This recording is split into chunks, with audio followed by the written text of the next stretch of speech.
buat kenistaan materi yang akan disampaikan oleh Ustadz Dr. Abdul Muid Ena MA. Panjang dari saya, mungkin langsung dilanjutkan oleh Ustadz Abdul Muid. Tafadhol Ustadz. Ya, terima kasih. Assalamualaikum warahmatullahi wabarakatuh. Alhamdulillah wa syukurillah, salatan wa salaman da'imaini mutalazimaini ala Rasulillah wa ala alihi wa sahbihi man walah wa la hawla wa la quwwata illa billah. Segala puji hanya bagi Allah Subhanahu wa taala. Atas perkenaannya kita berjumpa lagi di dalam acara kajian Islam Kafah dengan materi filsafat hidup. Mudah-mudahan aktivitas kita hari ini tetap mendapatkan naungan rahmah dan ampun Allah Subhanahu wa taala. Salawat dan salam kita sampaikan kepada junjungan kita besar Muhammad SAW. Mudah-mudahan kita bisa meneladani kemuliaan akhlak. Para hadirin dan hadirat di Zoom yang dimuliakan Allah Subhanahu wa taala.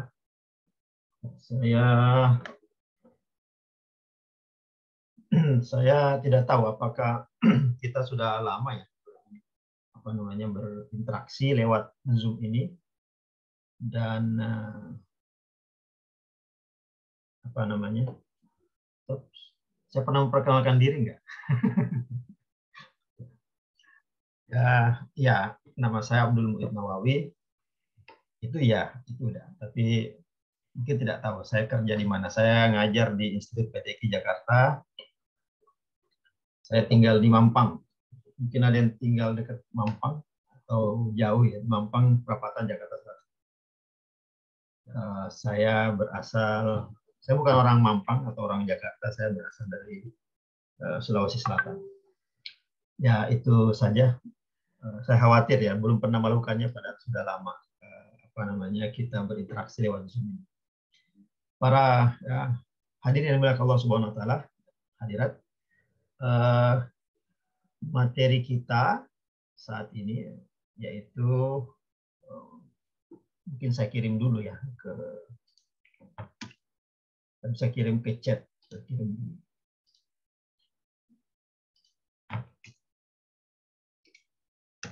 kirim ke chat ya, mungkin Bapak Ibu bisa melihatnya di sana. Ya, materi kita adalah menggugat kenistaan materi. Menggugat kenistaan materi. Apa yang dimaksud menggugat kenistaan materi? Yang saya maksud adalah sering dipahami bahwa materi itu nista. Materi itu seperti apa? Tubuh kita. Kemudian apa saja yang bersifat materi, harta misalnya, apa saja yang katakanlah yang kasat mata. Nah, di saat ini kita coba melihat apakah benar-benar materi itu nista atau tidak. Nah, bagi agama, materi itu sering diperlawankan dengan ruhani, ya, jasmani dengan ruhani, jasad dengan ruh, ya. Diperlawankan. Kemudian setelah diperlawankan, dipertentangkan mana yang lebih mulia, mana yang lebih mana yang lebih baik. Nah, umumnya agama itu sering menegaskan bahwa materi itu nista. Kemudian ruh itu mulia, seperti itu.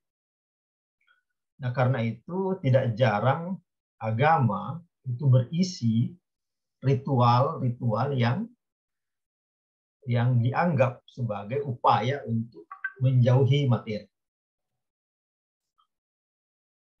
Misalnya apa? Misalnya puasa. Puasa dipahami sebagai perlawanan terhadap tubuh, dan tubuh itu adalah materi. Kemudian apa namanya? Ya banyak ya apa namanya? Ritual-ritual yang lain. Seperti apa? Zakat misalnya. Zakat itu berarti mengeluarkan sesuatu yang material karena materi itu mengganggu. Materi itu mengganggu. Bahkan dalam bahasa Arab, harta itu disebut mal. Mal. Mal itu malun, ya. Mal itu arti dasarnya adalah cenderung. Apa cenderung? Misalnya cenderung itu misalnya ya suka, ya suka. Jadi kesukaan. Arti dasarnya mal itu mail itu adalah kesukaan, kecenderungan. Tetapi konotasinya kecenderungan bukan kecenderungan baik, tapi kecenderungan yang buruk. Jadi menyukai harta itu kemudian dianggap tidak baik secara umum dipahami di dalam agama. Nah, tetapi di sisi lain, dunia material itu ada, dan bukan hanya ada, dunia material itu kita sebagai manusia hidup di dalam dunia material, berkubang atau berkecimpung di dalam dunia material. Kehadirannya nyata, tidak bisa disangkal dan benar-benar ada. Jadi saya misalnya kan baju, peci, wajah, tubuh inilah, ini kan materi dan Bu Eis ini sedang tidak ngobrol sama jin ya, ngobrol sama orang gitu. Ada fisiknya. Nah, bahkan ya dipahami bahwa ilmu pengetahuan itu tidak pernah lepas dari hal yang materi. Kenapa ilmu pengetahuan disebut tidak lepas dari materi? Karena apa yang disebut mengetahui? Apa yang disebut mengetahui? Mengetahui itu artinya menginternalisasi hal-hal yang material yang ada di luar diri kita ke dalam diri kita, atau menginternalisasi realitas objektif, ya salah, realitas objektif material ke dalam realitas subjektif. Jadi misalnya saya mengetahui ada Bu Eis, ya, karena saya menginternalisasi realitas objektif materialnya Bu Eis. Seandainya misalnya Bu Eis tidak pernah menampakkan wajahnya lewat kamera, ya, saya kan tidak pernah lihat. Karena tidak pernah lihat secara material, maka saya tidak bisa menginternalisasi objek material itu dalam pengetahuan saya. Sehingga ketika ditanya, Bu Eis seperti apa? Saya nggak tahu. Nah, itu disebut mengetahui. Mengetahui adalah menginternalisasi hal-hal material di luar diri ke dalam diri. Jadi materi itu kenyataannya begitu. Pertama, dia ada. Yang kedua, dia bahkan menjadi sandaran ilmu pengetahuan kita. Ketika manusia beraktivitas, maka jelas-jelas hal yang material ada di sana dan mempengaruhi kesadaran kita. Jadi apa yang kita ingin, misalnya kalau lagi tidur misalnya kemudian mimpi, maka walaupun itu hanya mimpi, tetapi itu sungguhnya adalah bayangan-bayangan material yang pernah hadir saat kita terjaga, kemudian hadir dalam bentuk mimpi. Jadi apa namanya, begitu penting yang namanya materi sehingga mempengaruhi kesadaran. Nah, cuma memang kenyataannya terkadang, atau bukan terkadang, tapi memang ya kenyataannya seperti materi itu terasa membatasi gerak. Materi itu terasa membatasi gerak. Misalnya ya karena pandemi, ya pandemi kemudian orang menjaga jarak fisik, tentu saja fisik material. Jadi mengganggu, kita pengen ketemu nggak bisa ketemu, sehingga materi terasa menjadi beban. Sekarang sih sudah mulai terbiasa kita. Di awal-awal pandemi berlangsung, yang memaksa kita harus bertemu secara online seperti ini, itu terasa gimana ya, menyiksa, terasa berbeda. Ya, sekarang sudah mulai terbiasa. Jadi materi ini terasa mengganggu, membatasi. Ya, misalnya membatasi kita mau pergi ke tempat tertentu, ya kita harus membutuhkan waktu, butuh kendaraan. Ya maunya sih cepat, tapi materi tubuh kita nggak bisa diajak segampang itu. Selalu butuh waktu. Kalau orang rindu misalnya, mungkin perasaannya udah nyampe, tapi fisiknya kan nggak nyampe. Jadi materi terasa membatasi. Tetapi sesungguhnya materi itu tidak hanya membatasi. Materi itu memberi bentuk. Ya, memberi bentuk bagi apa namanya? Bagi setiap keinginan. Karena tanpa materi, sesuatu kemudian tidak bisa diungkapkan. Saya tidak tahu apakah tradisi kita atau Timur itu kalau suka atau minta maaf itu kemudian memberi bunga. Saya nggak tahu. Mungkin kita tidak terbiasa dengan itu.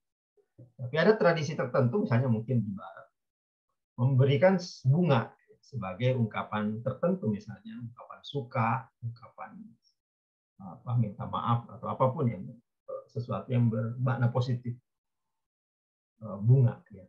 Nah, atau misalnya ada orang yang promosi doktor ya, atau ada pembukaan perusahaan, maka banyak bunga ya, banyak karangan bunga yang. Nah, itu kan materi. Saya misalnya ingin mengucapkan selamat, tetapi seandainya tidak ada materi berbentuk karangan bunga itu, maka saya agak bingung gimana cara mengungkapkan selamatnya.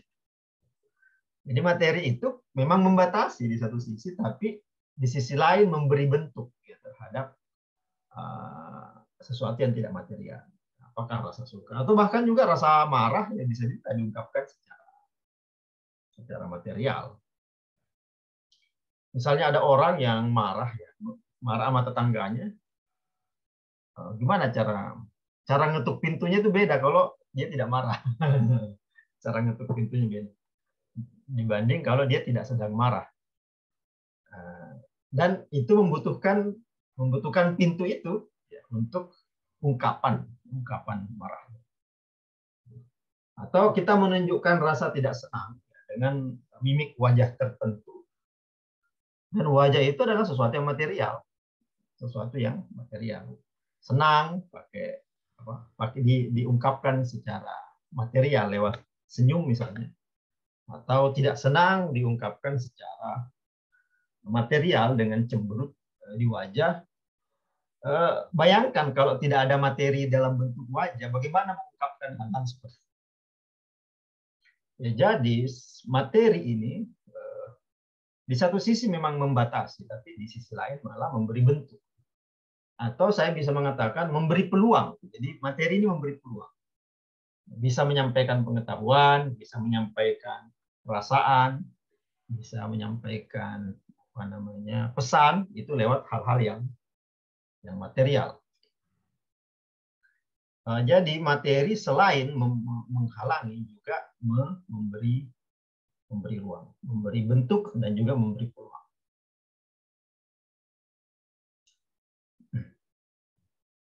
Kalau para filosof biasanya mendefinisikan materi itu sebagai suatu yang atau bahan kecil ya, tak terbagi, keras, tak terpecahkan, jadi tidak kecil, tak terbagi, saking kecilnya nggak bisa dibagi-bagi lagi, nggak bisa dipecah-pecah lagi.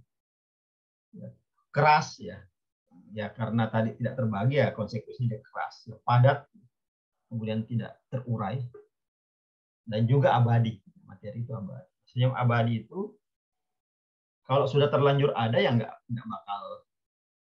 bakal hilang, dia hanya berubah bentuk. Bahkan dipahami tidak pernah tidak ada, dia ada dan tidak pernah tidak ada. Itu para filosof mengatakan begitu.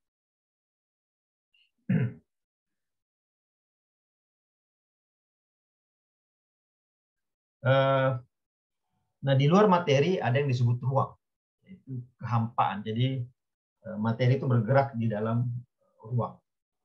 Nah, ruang itu ya tidak ada apa-apa. Yang disebut ada apa-apa ya ada materi. Nah, itu para filosof biasanya menyebutnya begitu. Ada problem dalam pemahaman tentang apa yang disebut pengetahuan ya tentang materi.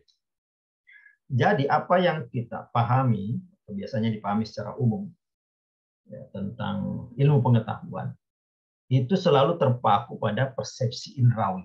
Jadi apa yang kita anggap kita tahu berarti apa namanya bergantung kepada indera kita. Apa panca indera ini apa melihat, mendengar, mengecap, ya, meraba, dan seterusnya.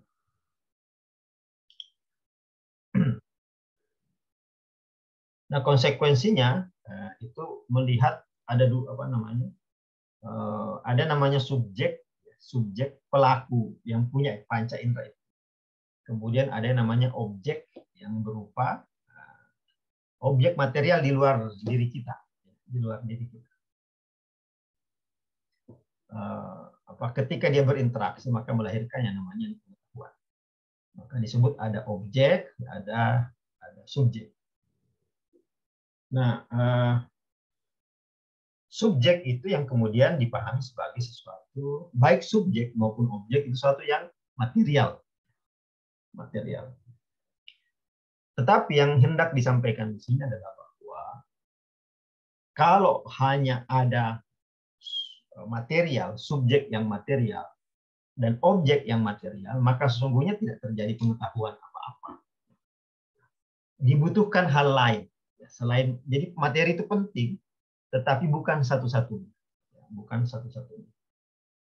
Jadi dibutuhkan sesuatu yang lain selain materi untuk melahirkan namanya pengetahuan. Apa contohnya? Apa ya? Oke, saya punya apa? Punya handphone. Ini materi. Ini apa namanya? Lupa saya namanya apa ini. Oke lah, ini dua materi. Kemudian materi ini kira-kira kalau mereka bersinggungan melahirkan pengetahuan apa enggak? Ya, kalau yang disebut pengetahuan hanya persinggungan antara dua materi, ya harusnya ini melahirkan pengetahuan kalau mereka bersinggungan. Mereka saling menatap, misalnya. Handphone saya saling menatap dengan ini. Menatap berjam-jam apa bertahun-tahun juga nggak melahirkan apa-apa. Ya kan? Kenapa tidak melahirkan apa-apa? Karena mereka semata-mata materi. Mereka semata-mata materi. Tidak ada dimensi lain pada dirinya ini yang non material. Nah, yang non material itu walaupun materi menentukan, yang non material juga menentukan melahirkan yang namanya pengetahuan. Nah, apa itu yang non material? Itu pikiran. Jadi pikiran. Karena mereka tidak punya pikiran, mereka tidak bisa melahirkan pengetahuan walaupun bisa saling berinteraksi. Jadi ilmu pengetahuan itu hadir tidak hanya karena adanya interaksi dua hal material, tetapi ada juga yang non material yang ikut berinteraksi dan menjadi syarat bisa lahirnya pengetahuan. Apa itu ya? Pemikiran. Nah, pemikiran ini adalah kemampuan untuk memahami. Nah, yang unik dari pemikiran adalah pemikiran bisa berdiri sendiri. Pemikiran itu bisa berdiri sendiri terlepas dari objek material. Bisa objek material. Contohnya ketika misalnya saya berjumpa dengan Bu Eis, ya, apa namanya, kemudian saya setelah itu berpisah. Yang kemudian tersisa di saya adalah bukan lagi Bu Eis, ya, tetapi kesan tentang Bu Eis atau apa namanya, pengalaman tentang Bu Eis. Nah, pengalaman itu tidak material, ya, karena tersimpan. Karena tidak material bisa saya bawa kemana-mana. Jadi pengetahuan tentang Bu Ais inilah yang saya bawa kemana-mana. Jadi untuk mengetahui Bu Ais, saya tidak harus membawa Bu Aisnya kemana-mana.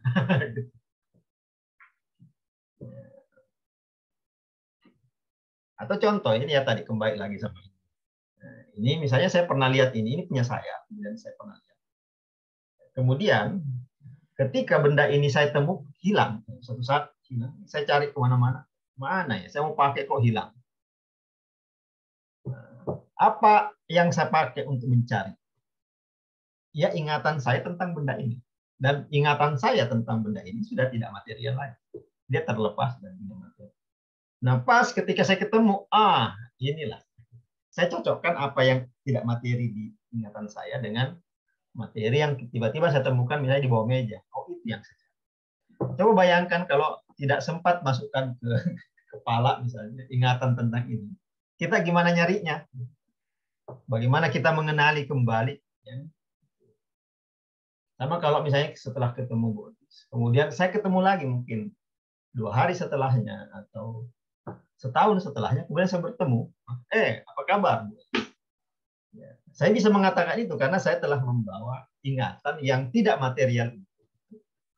Saya cocokkan dengan yang saya lihat pada waktu bertemu kembali dengan Bu Ais. Itu yang dimaksud pemikiran bisa berdiri sendiri terlepas dari objeknya, objek materialnya. Dan karena itu gampang dibawa-bawa kemana-mana. Nah, tapi di sini ada persoalan yang diidap oleh pemikiran. Apa yang diidap oleh pemikiran, yaitu asumsinya, ada asumsi pada pemikiran yang menyatakan bahwa seluruh kenyataan itu bersifat statis dan sudah tertentu. Ya. Jadi ada asumsi di dalam pemikiran atau ilmu pengetahuan yang mengatakan segala sesuatu itu statis, tidak berubah. Mungkin kita pernah melihat perubahan-perubahan, misalnya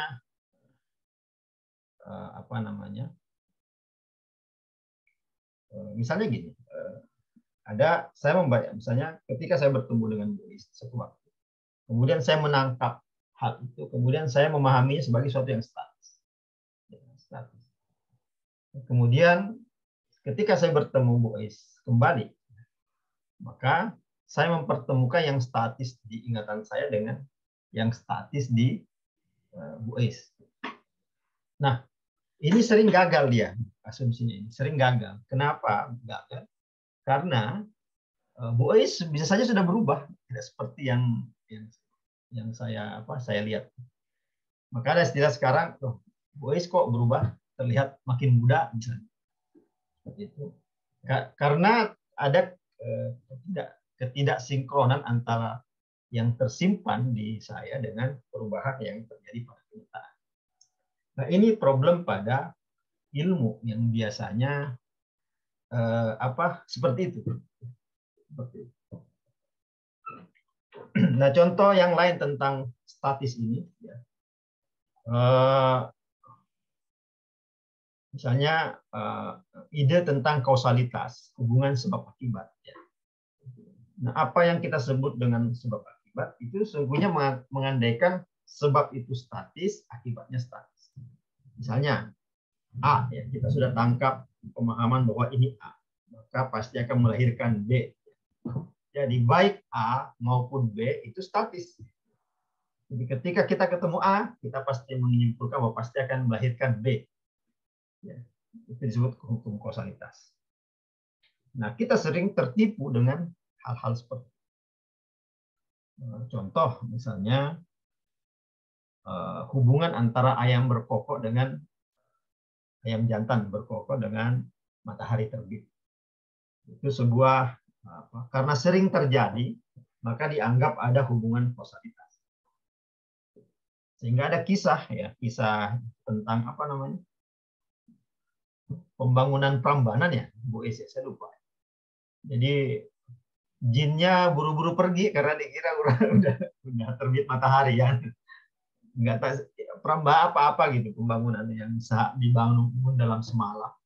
Tapi demi untuk apa namanya menggagalkan upaya itu, maka dipaksalah seekor ayam jantan berkokok sehingga dikira pagi. Jadi ada pemahaman bahwa ada hubungan sebab akibat antara ayam apa namanya dengan itu. Dan dalam kehidupan sehari-hari kita sering melakukan itu kan, sering melakukan itu. Misalnya Bu Es melihat saya pakai peci, pasti orang alim ini, ya kan? Itu jadi peci berhubungan dengan apakah pasti orang yang berpeci itu alim, kan itu urusan lain. Itu satu yang lain. Tapi kita pakai. Nah, itu yang mengandalkan bahwa ilmu itu sebenarnya statis. Nah, karena statisnya ini menjadi masalah.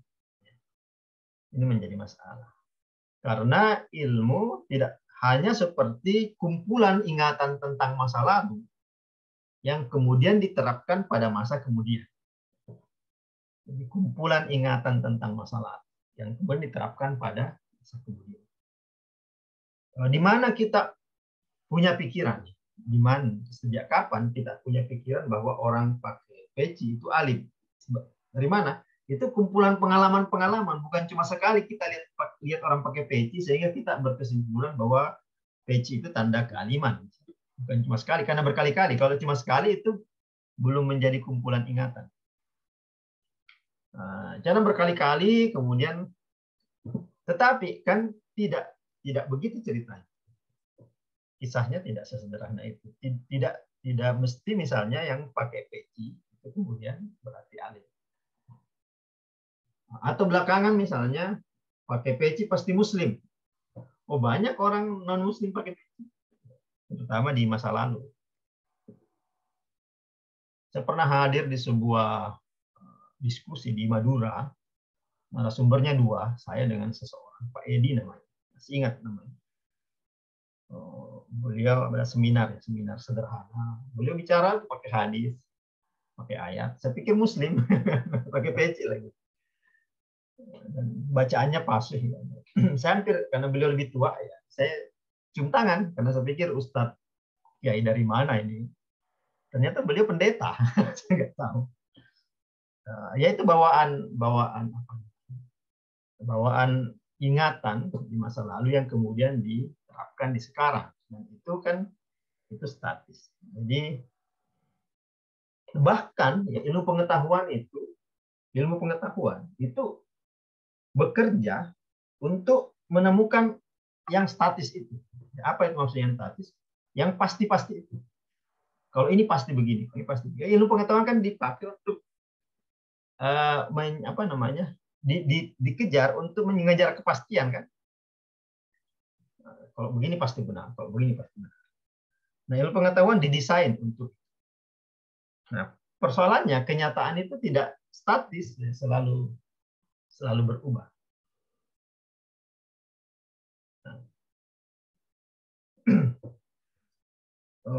Ya, padahal masa kemudian belum tentu sama dengan masa lalu. Jadi kumpulan ingatan kita di masa lalu, kemudian kita terapkan di masa kemudian, itu belum tentu sama. Ya. Karena itu perlu ada pemahaman lain, cara memandang yang lain. Dalam hal ini kita bicara salah satunya tentang waktu. Nah, waktu, ya, konsep waktu itu sering biasanya kita pahami adalah bahwa terbagi menjadi masa lalu, masa sekarang, dan masa datang. Tetapi pembagian itu agak rancu. Karena apa yang disebut, misalnya ya, apa yang disebut masa lalu itu tidak pernah tetap. Dia bergerak. Mengapa? Masa sekarang dan masa datang suatu saat berubah jadi masa lalu. Jadi apa yang disebut masa lalu itu sebenarnya nggak tetap. Waktu pengumuman bahwa ada kajian kafah filsafat hidup hari ini jam 4, ya, misalnya pengumuman itu mungkin di-share oleh Nuo Nasrul Barofis beberapa hari lalu, maka itu ada peristiwa akan datang. Tetapi sudah berubah sekarang, bukan lagi peristiwa akan datang, dia berubah jadi peristiwa sekarang. Dan nanti dia menjadi peristiwa masa lalu. Jadi masa lalu tidak tetap, masa depan pun tidak tetap. Karena dia bisa berubah jadi masa sekarang. Sudah sampai waktu. Bahkan yang kita sebut sekarang itu juga tidak tetap. Misalnya Bu Eis bilang sekarang. Baru saja ngomong sekarang. Kata sekarang itu sudah berlalu beberapa detik lalu. Kan? Jadi tidak ada yang. Nah, mungkin yang bisa kita pakai pemahamannya tidak terpenggal-penggal begitu. Tidak terpenggal sebagai masa lalu, masa sekarang, dan masa depan. Tapi kita lebih melihatnya sebagai untaian waktu, untaian atau gugusan masa. Jadi sesungguhnya semuanya adalah kumpulan masa sekarang yang tidak pernah putus. Jadi masa lalu adalah masa sekarang yang sudah lewat, sekarang adalah sekarang yang sedang terjadi, sedangkan masa depan adalah sekarang yang belum terjadi. Jadi dia satu untaian, seperti untaian mutiara di sebuah kalung. Jadi tidak ada yang disebut masa lalu, masa sekarang dan masa depan. Dia adalah satu peristiwa yang tidak terpenggal-penggal. Nah, apa konsekuensinya kalau pemahamannya seperti itu? Pemahaman seperti itu maksudnya adalah pemahaman yang tidak terpenggal-penggal tadi. Segala sesuatu yang terjadi selalu baru dan unik. Segala sesuatu yang terjadi baru dan unik. Mengapa baru dan unik? Karena kita tidak bisa memahami masa sekarang itu pakai ingatan masa lalu saja. Tidak bisa. Karena peristiwa yang sekarang itu selalu unik. Saya misalnya tidak bisa menghakimi atau menilai Bu Eis ketika ketemu sekarang itu semata-mata pakai ingatan saya di masa lalu. Pasti sudah tidak sama. Pasti sudah berubah. Jadi peristiwa yang real itu ya yang sekarang. Ya, bahan masa lalu itu hanya untuk refleksi saja, tidak menentukan. Kenapa? Karena segala sesuatu selalu unik, selalu baru. Kalau ada lagu Kau Bukan Yang Dulu, itu yang benar. Kau bukan yang dulu lagi. Jadi ingatan masa lalu tidak bisa dijadikan klaim untuk memahami masa sekarang. Nah, konsekuensi lainnya adalah kalau kita melihat waktu sebagai sebuah untaian yang tidak terputus seperti mutiara di sebuah kalung ya. Konsekuensi lainnya adalah semuanya berada dalam proses. Semuanya berada dalam proses. Tidak ada yang statis. Masa lalu tidak statis, masa sekarang apalagi tidak statis. Masa depan juga tidak statis. Selalu berada dalam proses. Ya karena, kenapa? Karena masa sekarang, meskipun baru, berada dalam intaian. Bukan cuma berada dalam untaian masa lalu, tapi intaian. Jadi dia selalu diintai oleh masa lalu dan juga diintai oleh masa depan. Diintai itu artinya berhubungan, tapi tidak persis. Tidak persis. Dia selalu berhubungan.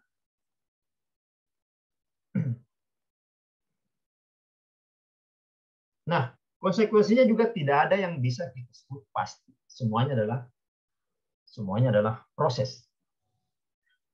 Tetapi dengan demikian, apakah tidak ada yang pasti? Ada yang pasti. Yang pasti adalah tindakan. Tindakan yang kita lakukan. Dan yang kita lakukan itu terjadinya sekarang, bukannya masa lalu dan bukannya masa depan. Jadi yang membuat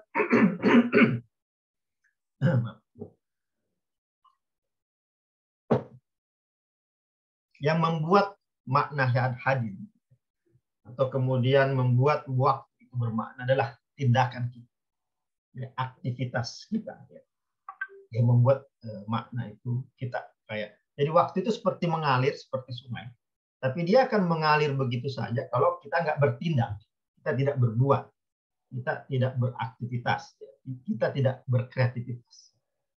Berkreativitas itu ibarat ambil gayung, kemudian mengambil air dari sungai aliran waktu seperti sungai. Itu kemudian menjadi bermakna. Nah, lalu bagaimana hubungannya? Tadi di awal kan kita sudah bicara tentang materi. Yang materi itu penting. Kemudian belakangan kita bicara tentang waktu dan aktivitas serta kreativitas. Nah, bagaimana hubungannya semua ini? Nah, materi kita tegaskan kembali adalah sesuatu yang sangat. Kenapa penting? Karena kreativitas kita itu lahir karena persinggungan kita dengan materi. Persinggungan kita karena melihat sesuatu, kemudian lahir pemikiran. Nah, lahir di situlah lahir kreativitas, aktivitas, ilmu pengetahuan lahir di sana. Tetapi materi bukan sesuatu yang statis. Materi itu berubah. Nah, bukan hanya materi yang berubah, tetapi kita juga terus mengalami perubahan. Jadi ketika kita bertemu dengan materi yang sama, jadi kita tidak pernah bertemu dengan materi sungguhnya yang sama.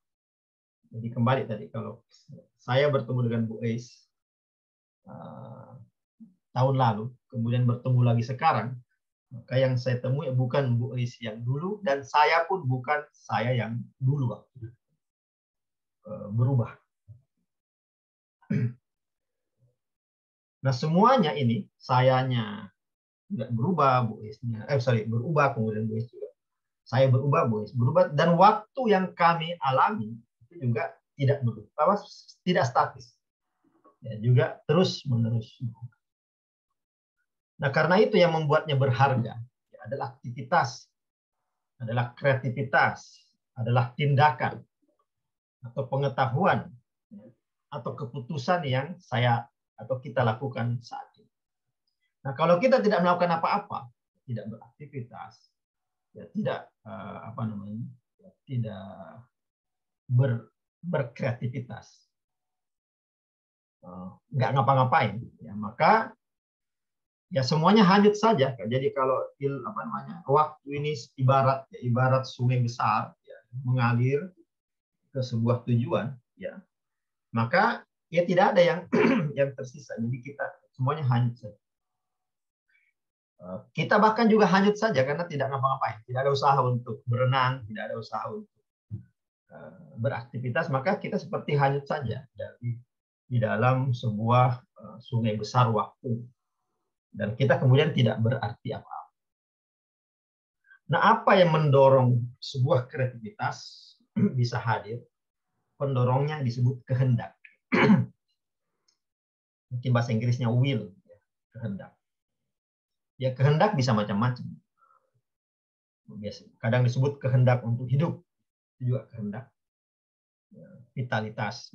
Kemudian kadang juga disebut kehendak untuk hidup baik, itu juga kehendak juga. Atau ada juga kehendak untuk berkuasa, macam-macam nama kehendak di dalam filsafat. Tapi intinya adalah bahwa yang menggerakkan kreativitas itu adalah kehendak. Semua orang punya itu.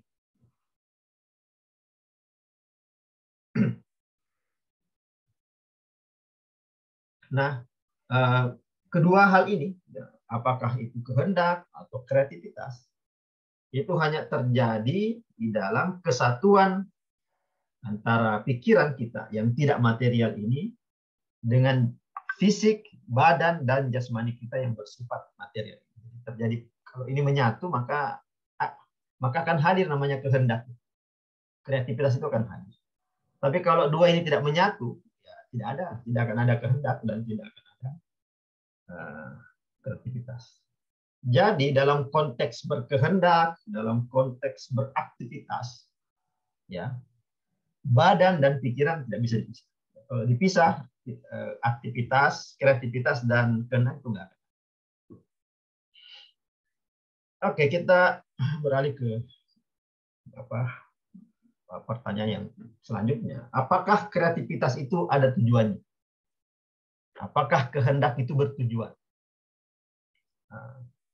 Ada dua pendapat, tapi ada yang mengatakan bahwa kreativitas dan kehendak itu nggak ada tujuannya. Nggak ada tujuannya. Jadi apa ya? Ya seperti lampu menyala di sebuah kamar, lampu itu sendiri tidak punya tujuan. Tidak, jadi nyala aja. Jadi kalau kita nanya lampu, kalau lampunya bisa jawab. Kenapa kamu menyala? Ya karena saya mau menerangi kamar misalnya. Enggak, mau menerangi ruangan. Enggak. Jadi dia nyala begitu saja. Ya, sama dengan kreativitas. Kreativitas dan kehendak itu ada yang memahaminya tidak bertujuan. Nah, alasan lain kenapa kehendak itu tidak bertujuan. Karena tujuan itu membatasi gerak kreativitas. Alasan yang itu yang mengatakan kehendak itu tidak bertujuan.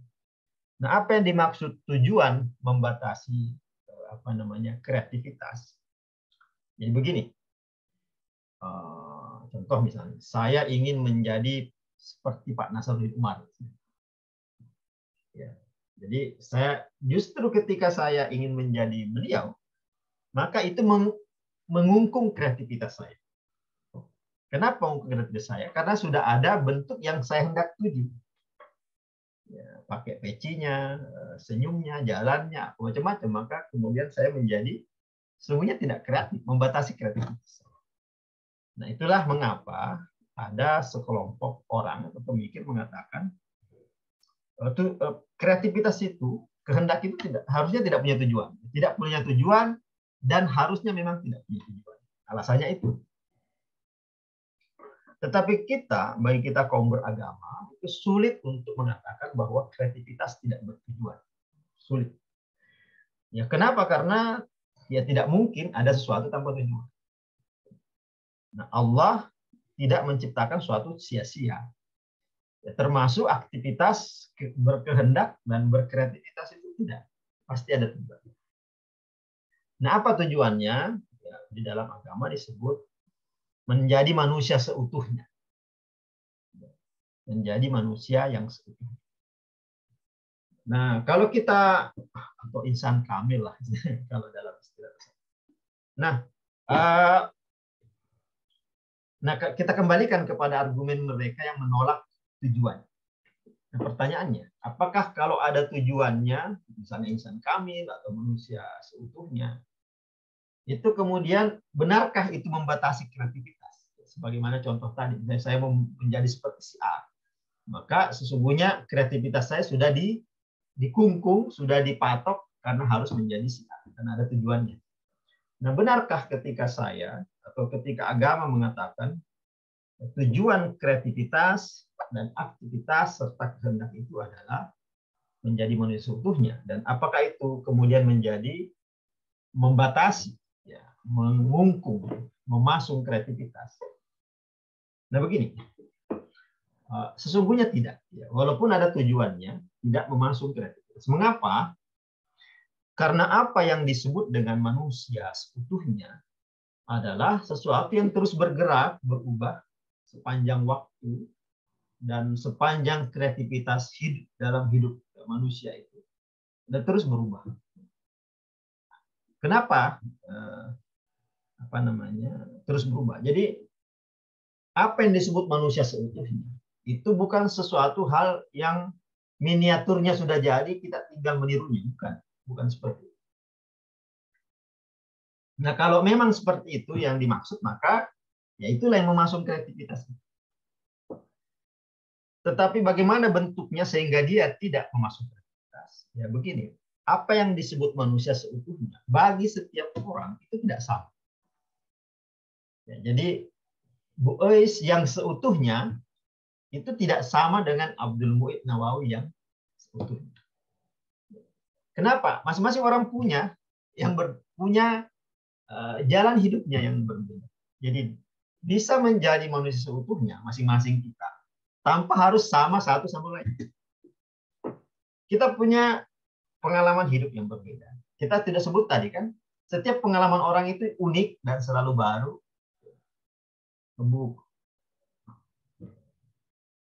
Ya, selalu baru dan tidak sama. Yang apa? Contoh sederhana, misalnya. Di sebuah perusahaan, ada direktur, ya, ada manajer, ada staf, ada karyawan, dan seterusnya.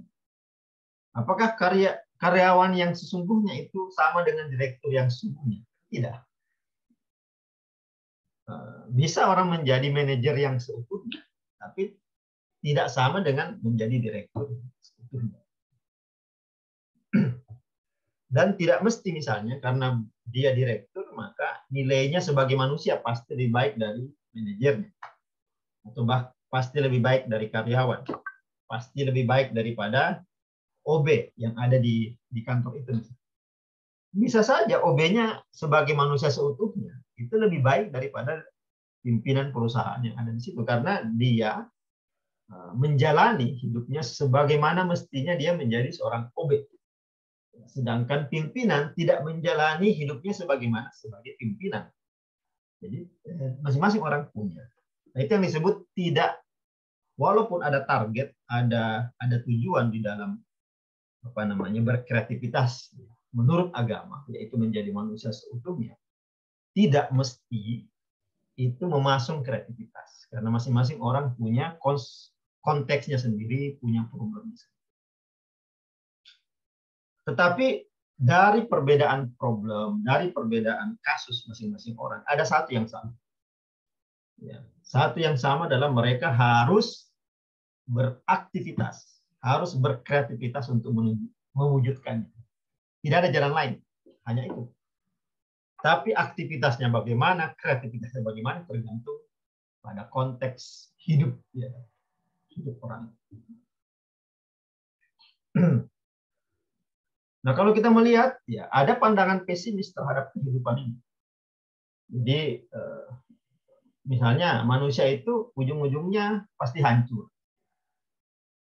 Misalnya ada pandangan pesimis yang melihat bahwa, misalnya Bu Eis ya, Bu Eis itu cukup menjaga kesehatan nggak, Bu Eis?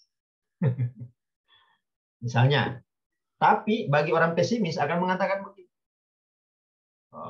Menjaga kesehatan itu sama dengan menunda sakit saja. Karena sakit pasti datang. Tapi itu kan pandangan pesimis mengatakan menjaga kesehatan sama dengan menunda datangnya sakit. Atau yang lain, menjaga hidup itu hanya menunda datangnya mati. Kan itu pandangan pesimisnya. Atau misalnya menjaga harta itu hanya sama dengan menunda kemiskinan saja. Ya, karena ada penelitian mengatakan tidak ada kekayaan bertahan 3 generasi. Biasanya generasi keempat itu sudah tidak sekaya ininya, sekaya sebanyak apapun harta yang ditinggal oleh pendahulunya itu akan hilang atau berkurang. Nah, itu kan pandangan pesimis. Nah, pandangan ini tidak sama dalam agama, tidak begitu. Jadi setiap kreativitas manusia yang menjaga kesehatan, menjaga harta, yang menjaga macam-macam, menjaga yang di hifzul, kan ada dalam agama hifzul mal, menjaga kehormatan, menjaga apa, dan seterusnya. Penjagaan itu kalau orang pesimis hanya akan mengatakan itu hanya menunda. Menjaga hidup hanya menunda mati. Tetapi dalam agama, dalam Islam tidak dipahami.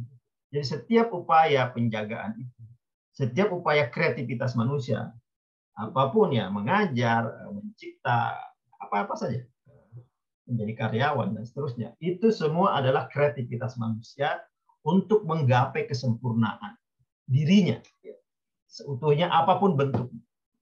Kalaupun dalam perjalanan ada kegagalan itu hanya jalan ya seperti tangga untuk mencapai kesempurnaan. Karena manusia adalah makhluk pembelajar. Jadi jika bagi kaum pesimis kematian adalah akhir dan kehancuran, jadi bagi kaum pesimis kematian adalah akhir dan kehancuran, maka bagi orang beragama kematian bukan kehancuran, tetapi penggapaian kesempurnaan. Nah, karena itulah nama lain dari mati itu wafat. Jadi orang Islam kan bisa sebut wafat. Wafat itu artinya apa? Wafat itu penuh, utuh, sempurna. Jadi pandangan agama tentang hal dunia ini selalu positif, selalu sebagai upaya mencapai kesempurnaan, bukan sesuatu yang pasti berujung kepada kehancuran. Saya kira itu sebagai bahan obrolan. Mudah-mudahan ada manfaatnya. Jika ada yang bisa didiskusikan, silakan.